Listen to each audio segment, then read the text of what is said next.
Martino. L'opinion populaire.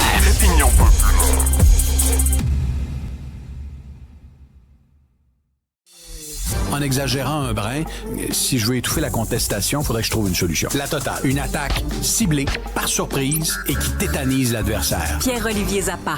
Pierre-Olivier, salut. Mais écoute, lâche ton Salut, téléphone. Là, tu fais ta chronique. Lâche ton téléphone, maudit. Personnalisé tel que l'état de votre déclaration de revenus. Richard, le montant estimé de votre remboursement. ça fait 1h30. De votre compte. 1h30 que j'essaie d'avoir la ligne à l'Agence du revenu du Canada. T'as des problèmes avec l'Agence de revenus du Canada? Écoute, j'ai reçu une lettre il y a 3 jours. OK.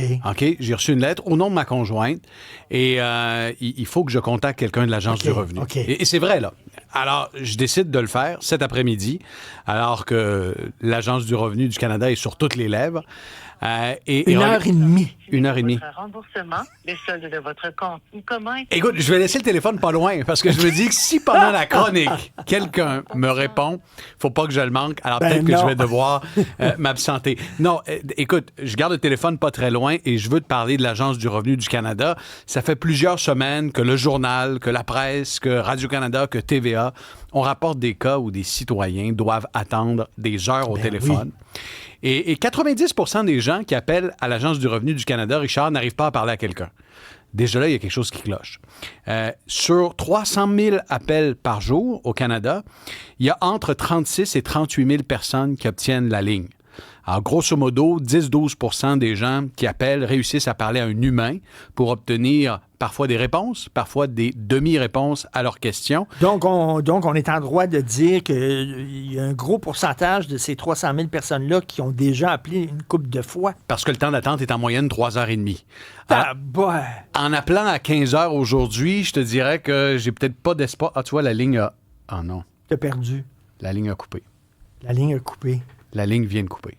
Ils viennent de te raccrocher? Ça vient de couper. Alors, j'étais en attente et en direct, la ligne vient de couper. Puis, c'est quoi? C'est documenté. C'est une des raisons pourquoi il y a 90% des gens qui n'arrivent pas à avoir quelqu'un au bout du fil. C'est que la ligne de l'Agence du revenu du Canada... ça coupe. À un moment donné, ça coupe. Pour une raison qu'on ignore, peut-être des problèmes techniques. Peut-être que c'est les ingénieurs de SACLIC qui sont également derrière le système de réponse de l'ARC. Tout ça pour te dire qu'une des nouvelles, c'est que le gouvernement du Canada semble se réveiller et se dire, le ministre Champagne a dit, on donne 100 jours à l'Agence du revenu pour régler le problème. Mais Richard, hier, tu me disais d'entrée de jeu, avant ma chronique, Pierre-Olivier, tu es optimiste dans la vie. Je t'ai dit oui. Je pense que je t'ai menti. Il y a quand même une part de moi, qui est pessimiste et parfois cynique parce que regardons ensemble, Richard, puis je vais prendre une gorgée d'eau avant de commencer mon énumération. Regardons ensemble depuis 10 ans, depuis l'arrivée au pouvoir des libéraux à Ottawa, les fiascos impliquant les fonctionnaires et la fonction publique. Alors, tu as le système de paie Phoenix, les fonctionnaires payés trop, pas assez ou jamais. La crise des passeports en 2022, ce qu'on pourrait appeler le camping du fédéral, où on dormait dehors pour obtenir un passeport. Il y a eu la loterie fiscale de Revenu Canada en 2020, fraude à la PCU, compte piraté, des retards monstres. Arrivcan, l'application à 54 millions de dollars pour les voyageurs, une application inutile, facturée comme une mission spatiale. Tu as eu la grève de 2023 des fonctionnaires qui a paralysé l'appareil fédéral. Là, on a le service minimum à l'Agence de revenus du Canada. Pendant ce temps-là, on nous annonce que les déficits seront historiques pour les prochaines années. Le gouvernement fédéral dépense sans compter. Le prix de nos maisons explose parce qu'on n'a pas construit assez et on a accueilli des immigrants en nombre record au cours des dernières années. Un boom démographique qui a été aucunement planifié et qui a créé un désordre dans nos services sociaux. Nos garderies sont pleines, nos hôpitaux sont débordés, nos CLSC sont à bout de souffle. Le système craque. Et je pourrais aussi te parler de la crise de l'itinérance. De Gatineau à Gaspé, cet été, j'ai vu des reportages sur des populations itinérantes, des gens qui souffrent de l'itinérance dans nos villes et dans nos villages. C'est pas de l'eau que je veux boire. Un shooter, c'est ça, un petit shooter, Olivier. Peux-tu nous apporter ça, s'il te plaît, un petit shooter de scotch? Tu disais que j'étais optimiste hier, puis j'y ai pensé en sortant. J'ai dit, oui, je suis optimiste, c'est vrai dans la vie. Mais à un moment donné, il y a quand même un reality check, le test de la réalité. Et ce qu'on voit en ce moment au gouvernement fédéral, c'est profondément alarmant. Profondément alarmant de voir que les dépenses de l'appareil fédéral augmentent de 7 % par année, mais que les services qu'on reçoit, toi et moi, et les gens qui nous écoutent en ce moment dans leur auto, diminuent en qualité et en quantité chaque année. La machine est brisée. La machine gouvernementale est brisée. Elle est brisée. Et ce qui est encore plus inquiétant, Richard, c'est qu'on n'a pas la croissance économique qui nous permettrait de dire hey, les choses vont s'améliorer. Tu sais, si tu me disais, ouais, mais Pierre-Olivier, regarde la croissance du PIB, là, puis regarde l'économie, le marché de l'emploi est vigoureux. Non, c'est pas le cas.